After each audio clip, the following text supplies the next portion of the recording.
Mga kapatid, magandang hapon po sa inyong lahat. Ipapakita ko po sa inyo yung automatic transmission nitong Toyota Revo. Gasoline po yan na nakasakay dito sa lifter. At yung automatic transmission din nitong Isuzu Crosswind. Parehas po sila ng modelo 72LE. Ano po yung mga pagkakaiba nila? Ito po ipapakita ko po sa inyo. Ayan po yung dalawang transmission mga kapatid.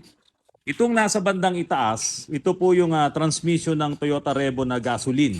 Ito naman po yung transmission ng Isuzu Crosswind diesel. Siyempre, wala namang gasoline na Isuzu Crosswind. So, parehas po silang 72LE. Yan. Yan nyo po makikita. Ito yung sa Toyota Revo, 0372LE. Parehas na parehas po sila ng modelo nitong transmission ng Isuzu Crosswind. Ang pagkakaiba po nila mga kapatid, unang-una, itong bell housing. Kasi siyempre dahil sa diesel, yung makina ng Crosswind, Isuzu, malaki po talaga yung makina nito. Compare dito sa 7K na makina po nitong Toyota Revo. Yan yung nasa lifter ko. Pero pagdating dito sa gitna, ayan po, parehas po sila. Yan. Pero pagdating dito sa dulo, nagkaiba na naman. Kasi doon sila nagkakaiba ng design eh. Ito yung speed sensor ng Crosswind. Ito rin speed sensor din to. Yan. Dito naman sa Revo, saka dito kasi ito ay mano-mano. Hindi katulad nung sa Crosswind na electronic na.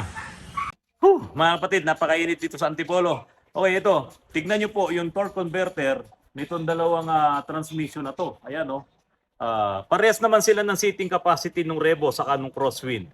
Pero pagdating dito sa kanyang drivetrain, no? Itong mga transmission, magkaiba sila ng torque converter. Kadalasan mga kapatid, habang lumalaki ang isang sasakyan, ang isang unit, lumalaki din yung torque converter. Pero pagdating dito, sa design ni Crosswind saka ni Toyota Revo, mas maliit pala yung torque converter ng Revo, ito, compare dito sa torque converter ng Crosswind. Ngayon, parehas naman yung kanilang laman loob. Kapag bumibili kami ng rebuilding kit nito, dito sa Crosswind ay 0372LE. Ngayon, itong sa Revo, 0372LE. Kaya mag-iingat po kayo mga kapatid, kapag kami nag-o-offer sa inyo ng palit ng laman loob or yung gitna, kadalasan ang nakukuha nila ay yung mga surplus na gitna ng Revo. So ang mangyayari, pwedeng yun ay Pinoy surplus na lamang at hindi na po yung Japan surplus. Kaya po mag-iingat po kayo doon. So the best pa rin, kung kayo po ay magpapa-rebuild ng inyong mga automatic transmission, ay yung palit po talaga ng laman loob na brand new, yung inyong bibiling rebuilding kit. Ipapakita po namin sa inyo kung anong nangyari sa laman loob po nitong Toyota Revo. Iangat mo nga konti. Pakita, yan. O, ito yung magpupulis ko. So sa loob nito, ipakita mo sa akin. Yan yung input shop. So ito, planetary gear. Okay, clutch pack ulit to. Yan, clutch pack 2. Napakaitim ng fluid oh. Ito mga kapatid oh. Pinabayaan na ganito kaitim na yung fluid, tumapon. Ayan oh, tingnan nyo naman oh. Talagang itim na. Kaya hindi tayo magtataka na itong transmission na to talagang masisira. Grabe yung dumi oh. Talagang masisira. Yeah, tsaka yung makina, ang kapal ng lupa. Sa makina? Tsaka dito, lahat na hawakan. Oo. Yun yung yung napabayaan mo, dapat tatagal pa to ng mahabang panahon eh. Pero sa dating ng kanyang automatic transmission fluid, yung kanyang ATF, wala na. Talagang kayang sirain itong mga pyesa na to. Magkakaproblema talaga. Walang gasket. Ayun. Oh, grabe ang dumi oh. Tingnan mo oh. Ano yung yung dumi na to? Oh, yung mga metal shavings oh. Medyo. Talagang sunog yung Sunog po yung mga lining nito. Yan. So ito rin yung mga nasa Crosswind. Siya nga, Parehas na parehas. Ibig sabihin, yung palit laman loob na sinasabi nila, palit gitna, pwedeng hindi galing sa 3C. pwede rin, no? Galing sa Revo. Pwede rin sa Revo. Meron bang Revo na galing sa Japan? Ang mahirap, kung ang ikinabit sa'yo ay Pinoy surplus. Oo. Gamit na yon. Hindi natin alam kung gaano katagal ginamit. O ito, ano to? Ha? Solenoid. Anong solenoid yan? Yan yung lock-up clutch solenoid to. Bakit ito ang liit ng torque converter? Parehas lang naman sampuan niyang Revo saka crosswind. Hindi, kasi yung makina niya, maliit din yung bulto. Oh. Itong crosswind diesel to, laki-laki ng makina ang pagkakabulto. Okay, pag-usapan natin yung saka, yung bigat na dinadala nung torque converter. Kasi Pareho lang. Pareho lang sila ng, kunwari, 7-seater siya. Oh. Parehong 7-seater. Oh, yung lakas, yung power. Kinukuha na lang sa ratio ng differential. Anong mas mabilis masisira? Kung sakali, anong mas matibay? Di mas matibay yung malakas. Yung mas malaki. Oo. Di ba kasi tignan mo, compare mo, ang laki nung sa crosswind, dito tignan mo sa Revo. Oo nga, malaki talaga yun. Yung mga may Revo, hindi sila dapat matakot na masiraan sila ng transmission. Oo, meron Kasi ang dami pala nilang pyesa, oh. Meron pang isang kapareho to. Ano? Yung 2C. 2C, 3C. 2C tsaka 3C. 3C, oh, parehas din yun, ng gitna. Yung 3C, Japan surplus yun eh. Japan, oo. Kaya lang may dual. Oh, pero karamihan naman kasi nung 3C nakarating dito, parang Pinoy na rin kasi Oo. dami rin tumakbo ng mga 3C dito. Aalisin mo lang yung dual nun. Ilalagay mo itong likod nito. Mga kapatid, ang dami na mayroong pag-aari na Revo, ginank na lang kasi nga nasira yung kanilang mga transmission. Ang hindi nila alam, ang dami pala nilang pwedeng magamit na transmission kung halimbawa magkakaproblema. Yung gitna kasi interchangeable yan eh. Tama ba ako? Ha? Jamie? Yung gitna interchangeable. Pwede mong palipat-lipat. Kung halimbawa galing sa 3C, galing sa Pareho 2C, loob. Pati nga yung rebuilding kit niya, parehas ang value. Oo, Pareho pati yung mga gasket eh, parehas eh. Parehas na rebuilding kit, isa. Teka. Ang pinag-uusapan natin, Toyota saka Isuzu. Oo. Yung ni-rebuild natin na Mitsubishi na Dodge Ram. O parehas din, 72 LED. Parehas din hindi. Ang kaibahan nun, valve body. Valve body. Pero yung laman loob na iba, Parehas. parehas. Oo. So pagdating sa sa mga lining, sa mga brake plates, parehas yung 72 LE. Magkakaiba lang sila doon sa valve body. Mitsubishi, Toyota Revo, tapos sa Isuzu Crosswind, meron pang isa, Suzuki. Yes. Kaya huwag kayong matatakot kapag nasira ang inyong mga automatic transmission. Ang advice namin ni Chief, saka itong mga kasama namin dito, Meron huwag naman. kayong magpalit ng laman loob, yung palit gitna. Huwag kayong papayag doon kasi, o sige, kahit maganda pa yung mga linings nun, paano kung malapit nang mapudpud yung mga Oo. friction material, hindi mo alam kung ilang taon na yon. Tapos yung mga goma, yung mga oil seal nun, sigurado matitigas na. Oo. Meron bang isang oil seal dyan? Parang may nakita ako eh. Yung O-ring, oo. May nakita ako O-ring dyan eh. Ayan. Hindi, napakaraming orin niya. Naku, ang tigas na oh. Nalutong na. Malutong, matigas na. Kapag ito ay matigas na, sisingaw yung pressure. Hindi naman kita eh. Kita ba? Kita yan oh. Ayaw. Oh, matigas na eh. Ang mangyayari kapag nagpalit kayo, yung mga banat na kukuha nung gitna ng 3C, kukuha ng gitna ng galing sa Revo, galing sa Isuzu, ang problema, itong mga to. Papalitan din lahat yan. Dapat palitan din lahat to. Saan ka ngayon kukuha? Kung surplus yung ibinigay sa'yo. Mag-overhaul ka rin. Kaya lang, may pesa ka na. Ang pyesa manggagaling din sa surplus, Oo. hindi rin tatagal. Hindi, kailangan i-rebuild mo. I-rebuild mo. Kaya ang iayos sinasabi mo. ko, wag silang papayag yung galing din Palit sa lang. luma. Wala. Hindi, i-rebuild mo. Huwag kayo papayag. I-recondition ka nga. Hindi magtatagal. Parang ito, ang dami niya ng oil seal dito. O-ring to, no? Marami nang naipon. Dami nang naipon. Nilagay sa kamay. Taas mo kamay mo. Ayan, nilagay na lahat dito. Ano yan? Ano yung tinatanggal na yan? Yan yung park. Yung part. Oo, sa park So, na. bakit meron siyang mahabang ganun? May tinutulak ba yan? Meron. Ano yun? Yung parking foul. Parking pole niya. Yung pagkakaiba ng neutral saka ng park, yan lang lock Ito na yan. lang, oo. Pareho lang sila. Ito lang Parehas meron lock. Ayan, oh. Partialisin mo ito. No look yan, Ito lang ang saan? nagpa-park. Yan, yung parking foul, no? Oo, kumakalso yan dyan. Ngayon, naalisin na natin yung laman loob. Ayan na ba yan? Hindi na ba kailangan buksan yung dulo? Mamaya na, pwede nang hilahin dyan. Pwede na. Sige, hilahin mo daw. Ayan, oh. Oop. Okay. Yun nila. Yan na yung clutch pack. So yung center naiwan, pack na. yung reverse. May naiwan pa ba? O yun, Ah, may naiwan pa, yung reverse. Reverse pack. Oo, yun. Kasi ito mga kapatid, wala itong reverse. May forward to pero hindi na ganun kalakas. So wala na siyang reverse. Hindi na nag-i-engage yung kanyang mga clutches doon sa reverse. Ang trabaho po ng mga clutches na yon ay Wala mag-engage bang- lang, magdikit-dikit para mapigil niya yung planetary gear at gumana yung reverse rotation nung isa pang planetary gear na nadidikitan naman itong reverse na to. Yung throttle cable ng Isuzu, saka ito, magkaiba na haba. Haba lang. Haba lang. Kaya pala dati meron tayong nagawa na Sobrang Isuzu. Oo. Ingay mo. Maiksi yung throttle cable, palaging nagda-downshift. Oo, Kasi maiksi yung throttle cable eh, wala nang adjustment. Siguro ang ipinalit na cable yung pang-revo. Maka. Di ba? Maiksi kasi yun eh.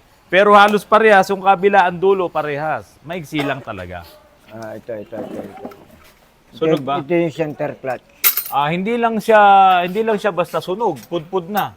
Oo. Kasi dapat may mga gatlagat lang gano'n yan, di ba? Oo. Wala na oh. Talagang napudpud na siya. Pudpud na. Yung isa, nabaklas na pa yung isa. Ano to, center clutch? Oo. Wala na. Pudpud na talaga. Ito pa. Kuno. Yan. Nandyan yung reverse. Mo. Kung pudpud na rin yun nandun sa forward, saka nandun sa ibang speed, talagang maapektuhan ng reverse eh. Isang pack lang ang magloko. Oo. Lahat epektado. Apektado na. Ganun ang magiging problema niyan. Ngayon, titignan natin tong reverse. Okay na. Grabe yung dumi nito. Pero parang niritoki eh. Magkakaiba tatak. Oo, magkakaiba tatak. Kung i-compare doon sa unang kinalas, ito iba to, niritoki to, pina-repair na. So ibig sabihin ito bago. Oo, itong iba luma. Yung iba luma, niritoki siya. Kaya may pangalan pa Ito. Ngayon, Ito wala Yung- na. Iba pangalan nito. oo, May kaiba ng brand. magkaiba. Saka ano na to, wala nang tatak. Yung isa may tatak pa. Isa may tatak pa. So nagkahalo-halo na, ni-repair na to. Samantalang ako, magpapalit tayo ng buong repair kit, bago, yung rebuilding kit. Kasi, Lahat yun. Kakabit ko lahat yun. kasi ang lugi, kapag ka ganito, ang lugi ng shop, lahat ng shop pagka niretoke mo at nag-back job, lugi ka na. Siyempre, hindi na magbabayad yun yung customer mo.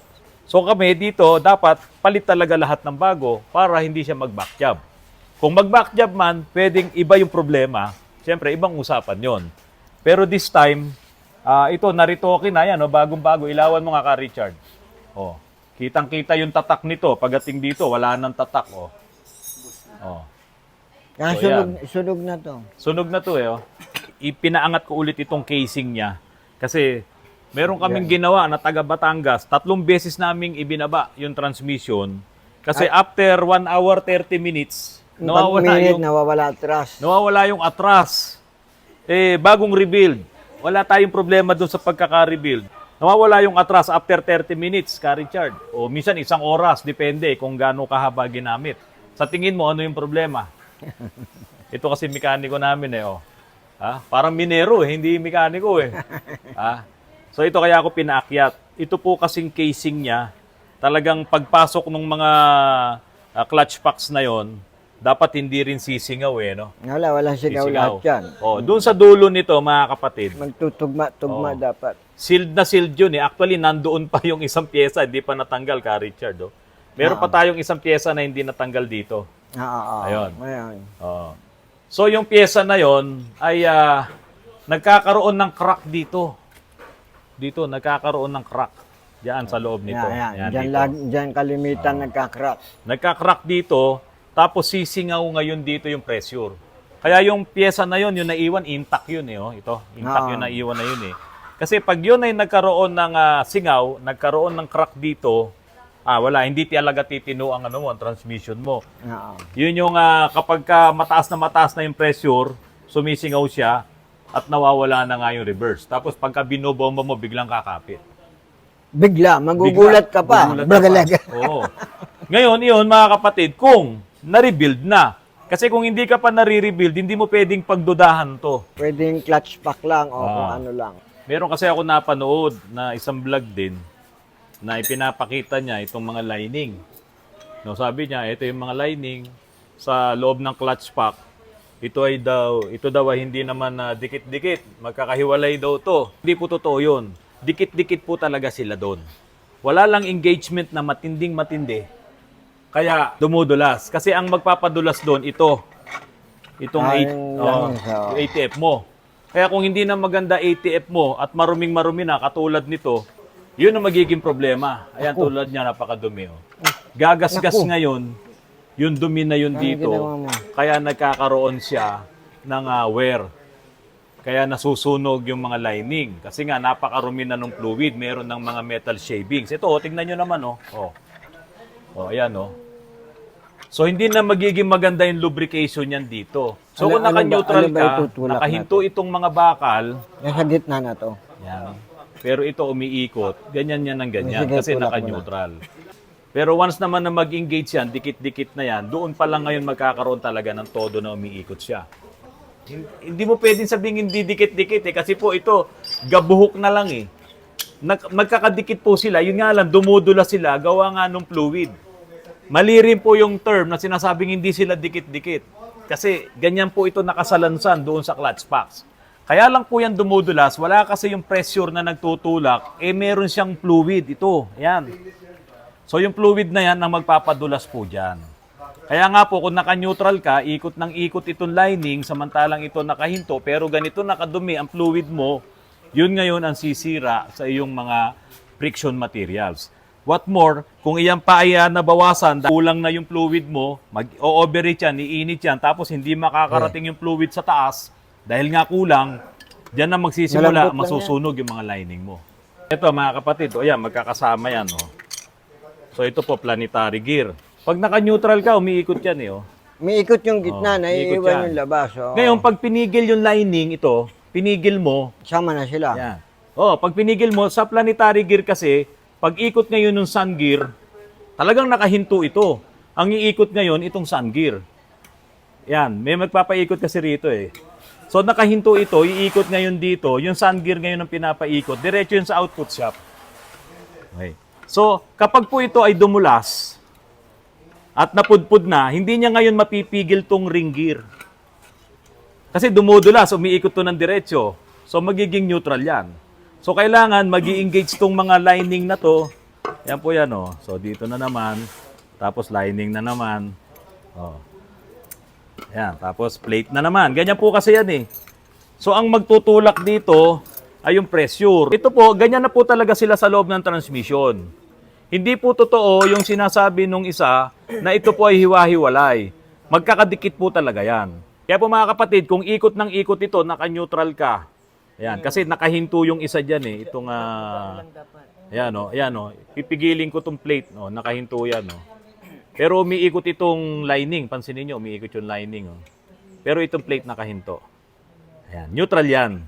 Ngayon, kung ganyan karumi, yung fluid mo, at ginagasgas niya talaga itong friction materials, ilang milyon, ilang billion times na umiikot yan sa neutral. Ayan. Bawat speed, may kanya-kanyang planetary gear. At bawat planetary gear ay may kanya-kanyang ratio. So yung primera, segunda, tercera, kwarta. Tapos additional lang talaga yung mga overdrive.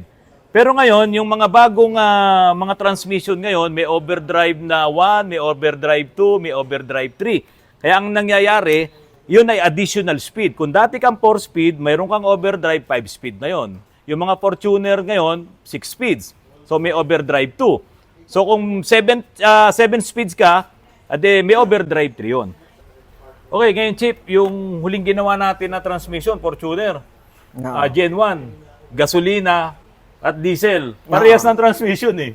Oo. Diba? Parehas na rebuilding Parehas kit. lang din ito. Malaki lang ang bulto nun. Malalaki yung lining. Pero yan din ang design. Oo. Pero ito mga kapatid, nakikita nyo ngayon, ito nga kinakalas ni Ka Richard, ito ay galing sa Mitsubishi ito. Ito namang isa ay galing sa Revo. Yun namang isa pang Isuzu. So yung tatlo na to, pare-parehas ng gitna yan. Nagkakaiba lang sa Bell housing bell housing. at torque converter kasi mas malaki yung torque converter. Kanya-kanya kung anong makina, yun ang laki ng torque converter. Torque converter. Yung 4D56 chip, parehas din eh. Yung malaki din ang torque converter. Malaki din. Pero ganito rin yung gitna niya eh. Oo, yan din. Ito rin yung gitna niya na ginagamit ng 4D56. Kung ang halimbawa, ang overhaul sa crosswind ay 28,000 lang kasi medyo nagtaas ngayon, dapat sa Revo ganun din. Oo. Dapat sa Adventure ganun din kasi pare-parehas sila na halos ng pyesa. Nagkakaroon lang ng problema mga kapatid kapag pinabayaan mo talaga ang automatic transmission mo. Yung ibang pyesa na hindi kasama sa rebuilding kit, Oo. yun ang malaking problema. Mga solenoid, Oo. hindi kasama yon. Pati mga sensor, hindi kasama yon. Kaso order tayo sa kasa, 3 to 4 days pa. Bago Kaya na. yung Fortuner nandun, naka-standby muna, pero na-overhaul na namin. Kaya lang, sira yung pressure control solenoid eh. So, hintay muna kami ngayon sa kasa. Kahit bumili ka doon sa ibang mga store, kung wala silang available, pag order nila sa planta, 3 to 4 days talaga. Minsan nga, 15 days pa. Minsan, isang buwan pa. Bago dumating. Bago dumating. Papakita lang namin sa inyo yung loob kung saan yung nagkakrak. Kasi ang mangyayari, pag nagpa-overhaul kayo, halimbawa, pina-home service nyo at hindi na-tsambahan, baka ito yung problema. Baka housing. Baka housing. Nagka-crack din yung housing. Oo. Ito. Nakita nyo mga kapatid itong mga spring na to. Ayan.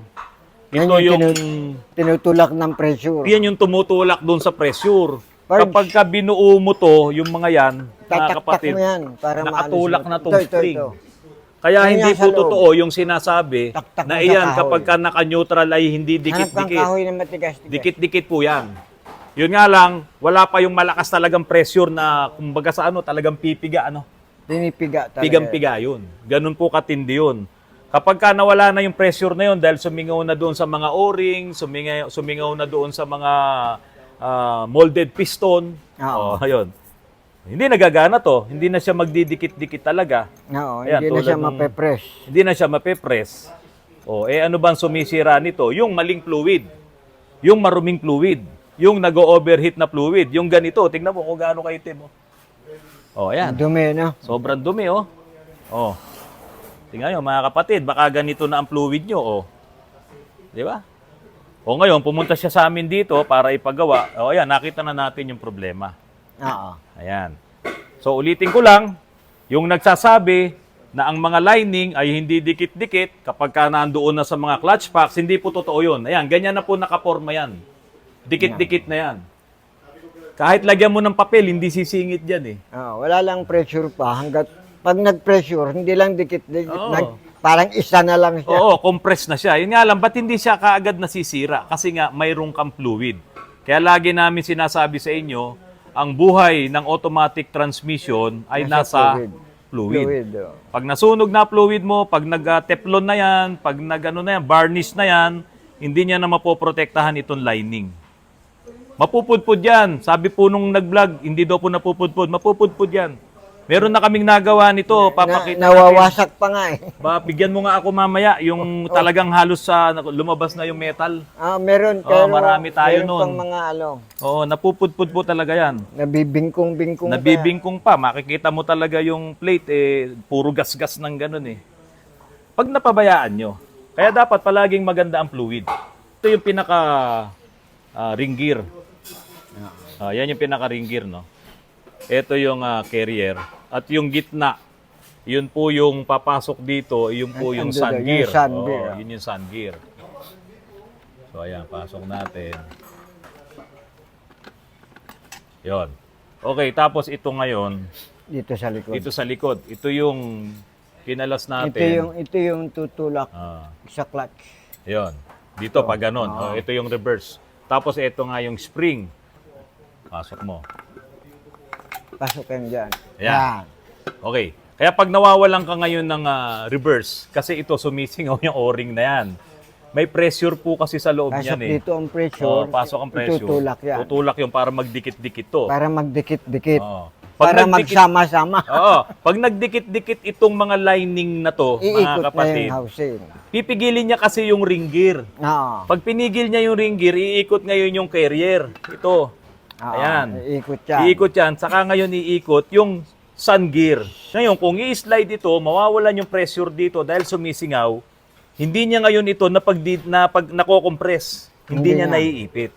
Yun dahilan kung bakit wala kang Atras. reverse. Yun po ang dahilan nun. Kasi hindi niya ngayon mapigil itong ring gear para umikot yung output shaft kung saan nandoon yung sun gear. Ayan. So lahat po ng automatic transmission ay may kanya-kanyang planetary gear at lahat ng planetary gear na yon may kanya-kanyang clutch packs. Oo, lahat naman. Lahat yon may ganito. Kaya pag nag-engage yung 1, iipitin yung clutch packs, gagana yung planetary gear. Pag bitaw ngayon ng 1, pupunta sa 2, mag-engage yung clutch packs, pipigilin niya ulit yung ring gear, Ring gear. gagana naman yung susunod. So, dikit-dikit lang po talaga siya kung ilang speeds yan.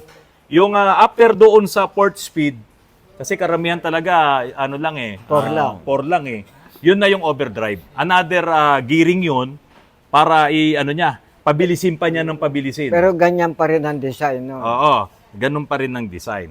Kung ang oil mo, ang ATF mo, hindi na maganda ang lubrication properties niya, marami ng dumi, meron na siya, nag-varnish na siya, may mga teflon na siya, hindi nagagana ng maayos to. At ang pinaka-delikado doon, yung mapudpud. Ang pupudpud. Oo. Pag napudpud na yan, kahit palitan mo ng ATF yan, Pudpud na. pudpud na. Hindi Ngayon, na magkocontact. hindi na. Paano kung sira ito? Kahit ilang ATF, kahit ilang hindi. dialysis. Hindi rin magkocontact. Hindi rin kasi sisingaw dito. Oo. Yung mga modelong design ngayon, hindi na ganito gamit. Molded piston na, parang mga oil seal. Oo. Nako, napakamamahal. Parang bibili ka ng dalawang rebuilding kit. Yung molded piston, yung built-in yung o-ring Yung sa o-ring bakal. na, oo, talagang parang oil seal, di ba? Hindi na aalis yung o-ring. Ito, goma lang to, o-ring lang siya. Yun nga lang, pagka matigas na, ito matigas na. Oh. Oo. Halos hindi na. Pinagmumula ng singaw. Diyan ngayon sisingaw yan. Minsan naman, sa pag-assemble na nadadamage, hindi napansin. Kaya pagka Napunit na. napunit na, wala ring reverse yun. Hindi rin gagana. So, ayan, Ka Richard. Ayan si Ka Richard, oh. So, ayan. Ingatan nyo po ang inyong mga automatic transmission. Palaging magpalit ng fluid. Pwede bang sabihin natin na isabihin na nila sa change oil? Pwede na po ibaba, Ka Richard. Medyo magastos, pero pwede. Kasi kung halimbawa, drain and refill ka lang ng ATF, 4 na litro, Oo. magkano lang naman ng 1 litro nung kanilang recommended na ATF? Minsan wala pang 500. Mas mahal pa yung yung change oil. Essential ng makina, lahat kasi Oo. tanggal eh. Oo, ito, drain mo lang. Kung ayaw mo magbukas ng oil pan, drain mo lang, palitan mo yung 4 na litro. After 5 months, Palit drain ulit. ulit. O, mas okay yun Hindi magkakaganito yan.